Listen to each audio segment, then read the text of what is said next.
சொன்னா உண்மையாயிடுமா? பிச்சைக்காரனா இருந்தாலும் அயோக்கியனா இருந்தாலும் ஜனங்க ஓட்டு போட்டா அவங்களை நீங்க எம்எல்ஏன்னு சொல்றதில்ல, எம்பின்னு கூப்பிடுறதில்ல. தகுதியே இல்லாத கட்சிக்கு ஜனங்க ஓட்டு போட்டாலும் அந்த கட்சி ஆட்சி அமைக்க கவர்னர் கூப்பிடுறதில்ல, அவங்கள மந்திரின்னு ஒத்துக்கிறது இல்ல. கேட்டா மக்கள் தீர்ப்பை மகேசன் தீர்ப்புன்னு சொல்லுவீங்க. அதுக்கெல்லாம் மக்கள் தீர்ப்பை ஏத்துக்குவீங்க.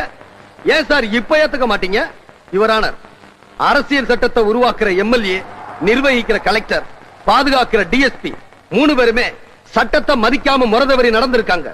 4 வேதங்களும் தெரிஞ்ச அந்தணன் தவறு செஞ்சா மத்தவங்களுக்கு கொடுக்கப்பட வேண்டிய தண்டனை விட 2 மடங்கு தண்டனை அதிகமா கொடுக்கணும்னு மனு தர்மம் சொல்லுது.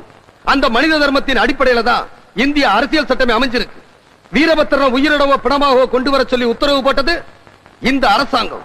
அப்படி வீரபத்திரனை பணமா கொண்டு வந்திருந்தா இந்த நீதிமன்றம் என்ன குற்றவாளின்னு சொல்லி இருக்காது. அவனை போல 2 மடங்கு தண்டனை கொடுக்கப்பட வேண்டிய எம்எல்ஏ, டிஎஸ்பி, கலெக்டர் இவங்களை கொன்னது மட்டும் எப்படி குற்றமாகும்? அரசாங்கங்கிறது வானத்திலிருந்து வந்தது இல்ல, மக்களால் உருவாக்கப்பட்டதா அரசாங்கம். மக்களுக்காகத்தான் அரசாங்கம். அவங்க கொடுத்த உரிமையில தான் நீங்க பப்ளிக் ப்ராசிக்யூட்டர், நீங்க நீதிபதி. அந்த சக்தி வாய்ந்த மக்கள் சொல்லட்டும், நான் குற்றவாளியா இல்லையா. மக்கள் தீர்ப்பே மகேசன் தீர்ப்புன்னு நான் ஏத்துக்கிறேன்.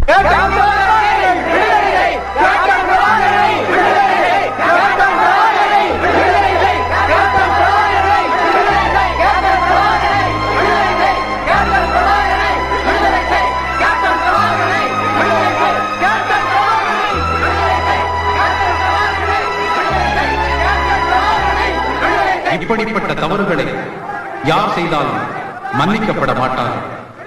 தவறுகளை தண்டிப்பதற்கு அரசாங்கம் இருக்கிறது. அரசாங்கம் என்பதும் மக்கள் என்பதும் வேறு வேறு அல்ல. மக்கள் தான் அரசாங்கம். அந்த அரசாங்கம் நல்ல அரசாங்கமாக அமைய மட்டும் பாடுபடும்.